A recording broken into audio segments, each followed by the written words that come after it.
નમસ્તે, સ્વાગત છે આપનું મારા વાનગી ખજાનામાં। આજે આપણે બનાવશું ગુવારનું શાક। ગુવારનું શાક એક સ્પેશિયલ મસાલા સાથે બનાવશું। ઘણા વ્યુઅર્સની કમેન્ટ છે કે તેમનું ગુવારનું શાક ફીકું બને છે અને કાં તો તેલ અને મસાલો અલગ રહે છે। તો આજે બધી ટિપ્સ અને ટ્રિક્સ સાથે આપણે ગુવારનું શાક બનાવશું। તો વિડીયો પૂરેપૂરો જોજો અને વિડીયો પસંદ આવે તો વિડીયોને લાઇક, શેર અને સબસ્ક્રાઇબ કરી પાસે રહેલું બેલ પ્રેસ કરો જેથી આવનારા નવા વિડીયો સૌથી પહેલા આપને મળે। તો ચાલો બનાવીએ સ્પેશિયલ મસાલા સાથે સ્વાદિષ્ટ ગુવારનું શાક। તો ગુવારનું શાક બનાવવા માટે અહીં 250 ગ્રામ ગુવાર લીધેલો છે। ગુવાર લેવામાં હંમેશા ધ્યાન રાખવાનું આ રીતના કૂણો અને તાજો ગુવાર હોય એવો જ લેવાનો। ગુવારનો શીંગો જો આ રીતના તાજી અને કૂણી હશે તો ગુવારનું શાક ખૂબ જ મીઠું બનશે। તો ગુવાર મેં અત્યારે સમારી લીધો છે। એક ગુવારના 2 થી 3 પીસ કરી લીધા છે।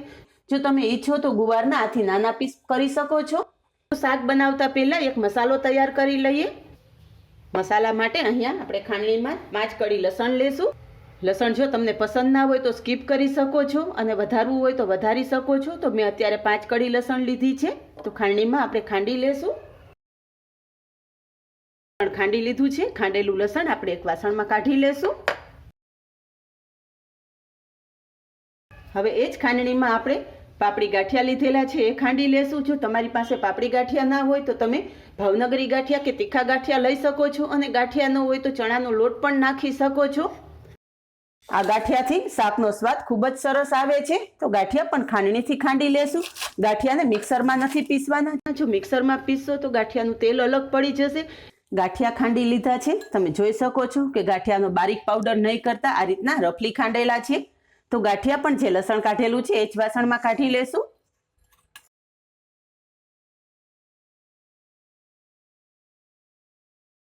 હવે વધારાના મસાલા બધા કરી લેશું। 2 ચમચી જેટલા સિંગદાણાનો ભૂકો લીધેલો છે। કાચા જ સિંગદાણા લીધેલા। 1 ચમચી લાલ મરચું પાવડર। લાલ મરચું પાવડર તમારા સ્વાદ મુજબ વધારે કે ઓછું કરી શકો છો। અત્યારે તીખું લાલ મરચું લીધેલું છે એટલે મેં 1 ચમચી જ લીધેલું છે। અડધી ચમચી હળદર। 2 ચમચી ધાણા જીરું। ગુવારના શાકમાં ધાણા જીરુંનું પ્રમાણ થોડું વધારે રાખવાનું, વધારે સ્વાદિષ્ટ શાક બનશે। સ્વાદ પ્રમાણે મીઠું। 1 ચમચી ખાંડ લીધેલી છે। ગુવાર સ્વાદમાં થોડો કડછો હોવાથી થોડી ખાંડ નાખવી જરૂરી છે, પણ જો તમને ગળાશ પસંદ ન હોય તો ખાંડ સ્કીપ કરી શકો છો। બધો જ મસાલો સારી રીતે મિક્સ કરી લેશું।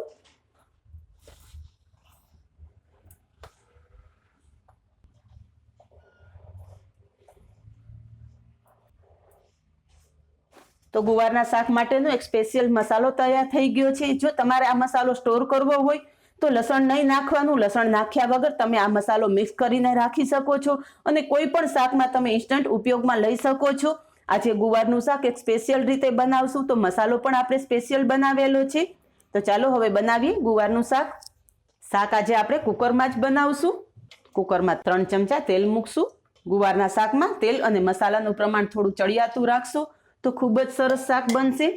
ઘણાનું ગુવારનું શાક ફીકું બનતું હોય છે। ગમે એટલા મસાલા નાખે તો પણ ગુવારના શાકનો પ્રોપર ટેસ્ટ નથી આવતો, પણ આજે જ આપણે શાક બનાવીએ છીએ સ્પેશિયલ મસાલા સાથે અને સ્પેશિયલ ટ્રીકથી આ શાક બનાવશું। જો આ રીતે ગુવારનું શાક બનાવશો તો તમારું શાક ખૂબ જ સ્વાદિષ્ટ બનશે।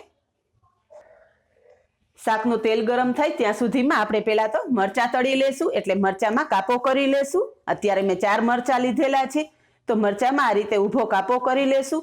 કાપો કરવાથી મરચાં તરત તળાઈ જાય છે અને તળતા સમયે મરચાં ફાટતા નથી। તો તેલ ગરમ થઈ ગયું છે તો કાપો કરીને રાખેલા મરચાં તેલમાં નાખી દેશું।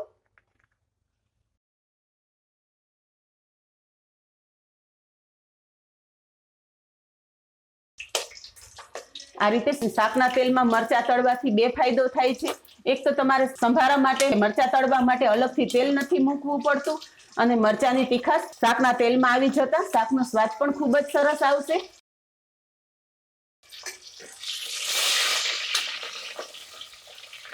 આ રીતે બધી બાજુ પલટાવતા આપણે મરચાં સારી રીતે તળી લેશું।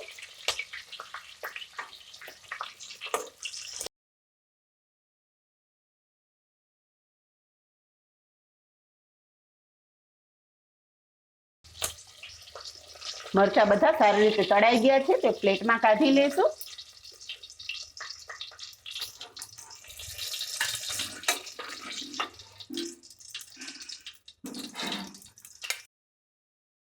ગરમ ગરમ મરચા ઉપર જ મીઠું અને ધાણા જીરું નાખશું.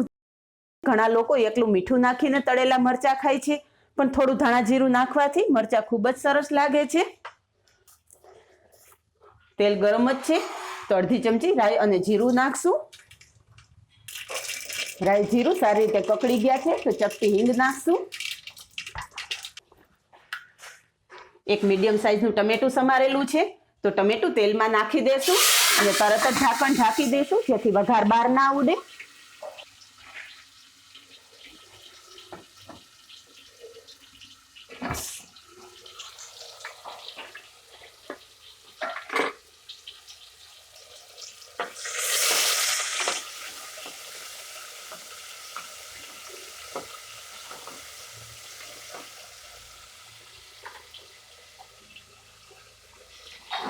ટમેટા સારી રીતે સંતળાઈ ગયા છે. ગેસની ફ્લેમ ધીમી કરી નાખી છે. તૈયાર કરીને રાખેલો મસાલો આપણે ટમેટા સાથે નાખી દેશું. જો તમે શાકમાં ટમેટા ના નાખતા હોય તો મસાલામાં થોડું પાણી નાખીને પછી તેલમાં મિક્સ કરવાનો.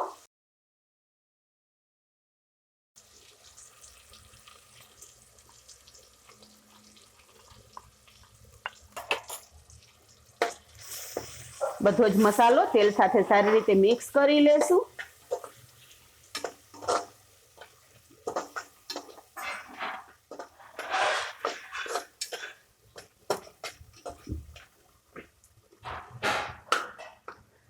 શાક બનાવતા ટાઈમે જો આ રીતે મસાલો સાંતળીને શાક બનાવશો તો શાકનો અલગ જ સ્વાદ આવશે. મસાલો સાંતળવા ટાણે ખાસ ધ્યાન રાખવાનું કે ગેસની ફ્લેમ એકદમ ધીમી રાખીને પછી જ મસાલો સાંતળવાનો. જો ફાસ્ટ ફ્લેમ ઉપર તમે મસાલો સાંતળશો તો કલર ડાર્ક થઈ જશે અને મસાલો બળી જશે. તો તમે જોઈ શકો છો કે મસાલો સારી રીતે તેલમાં સંતળાઈ ગયો છે અને મસાલામાંથી તેલ અલગ પડી ગયું છે. તો આપણે સમારીને રાખેલો ગુવાર મસાલા સાથે તેલમાં મિક્સ કરી દઈશું. આ ગુવાર મેં સારી રીતે ધોઈ અને પછી જ સમારેલો.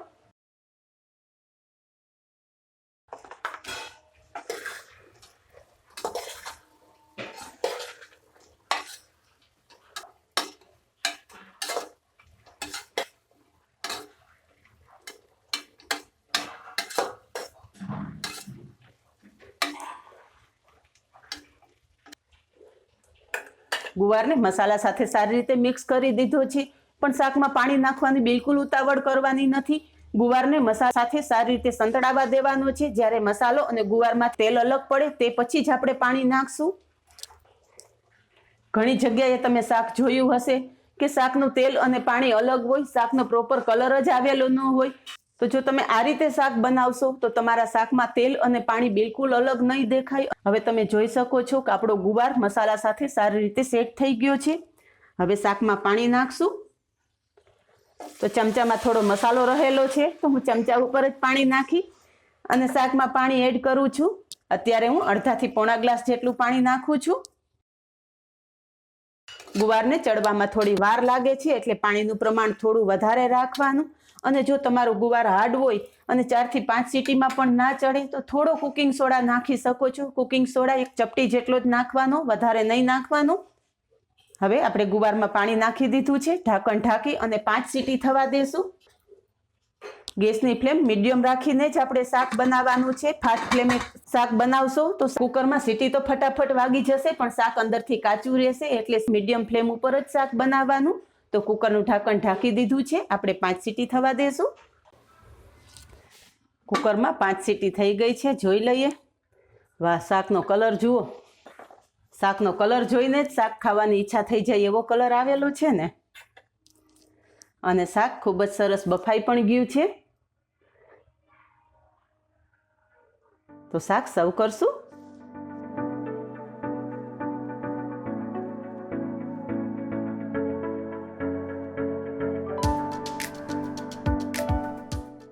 તો ગુવારનું શાક અત્યારે મેં ગરમ ગરમ ફુલકા રોટલી સાથે સર્વ કરેલું છે.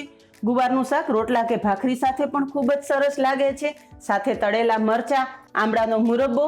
આમળાનો મુરબ્બાની રેસીપી હું ઓલરેડી તમારી સાથે શેર કરી ચૂકી છું. મુરબ્બાની લિંક ડિસ્ક્રિપ્શન બોક્સમાં આપી દઈશ. સાથે ગોળ કેરીનું અથાણું છે. તો આવી રીતના ફૂલ ડીશ હોય તો ખાવાની મજા જ પડી જાય. તો આ જ રીતે બનાવો અને કમેન્ટમાં જણાવો કે આપને મારી ગુવારનું શાકની રેસીપી કેવી લાગી. આજે બસ આટલું જ. મળીએ નેક્સ્ટ વિડીયોમાં. ત્યાં સુધી બાય. Thank you.